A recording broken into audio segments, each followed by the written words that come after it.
Zelenskyy receives standing ovation as he delivers historic address in parliament. This post received a score of 19,000, with an upvote ratio of 89%. Here are the top comments in response to this article. I hope this renews the focus on helping to repair a tattered and destroyed nation where the people are often bereft of any hope. The infrastructure is in ruins, the population are bedraggled, and life has lost all meaning. But enough about the UK. I wish our Ukrainian friends all the best. One of those times when you know what the punchline is going to be, but it still delivers anyway. Exactly. Haha. We have freedom. Give us wings to protect it. The king was an Air Force pilot. In Ukraine today, every Air Force pilot is a king.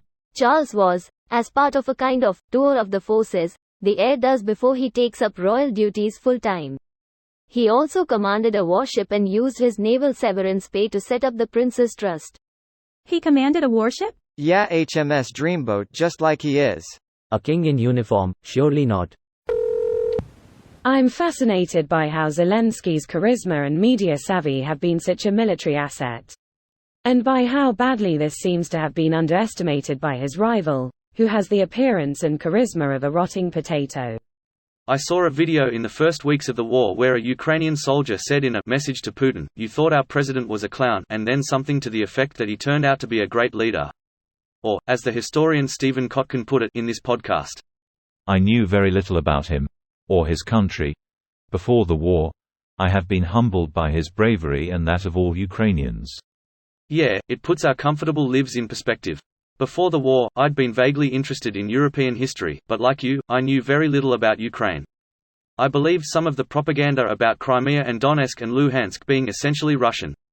I learned more with this fantastic Yale course on Ukrainian history by the expert Timothy Snyder, where he takes you from ancient Greek times to the current war, and when it comes to Crimea and its history, this episode of The Telegraph's Ukraine, the latest podcast.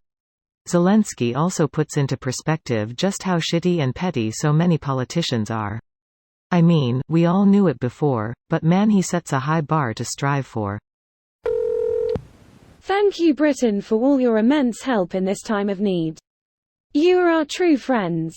Sincerely, a Ukrainian. You and your countrymen are doing all the real work. The least we can do is make sure you are properly equipped. People here in the UK are genuinely deeply moved by Ukraine's fight for freedom. Same in the US. I wish we could do more to help a sovereign Ukraine, but sadly world politics will not allow an open war to defend your people.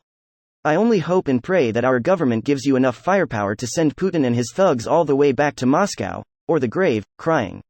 If we could strap Trump to a missile and give it you to send back to Putin, that would be the day. Until then, Slava Ukraini. This video was automatically created by Reddit to speech. The article and comments in this video were selected from Reddit according to their upvotes, and any paraphrasing was performed by smmry.com, without any human intervention.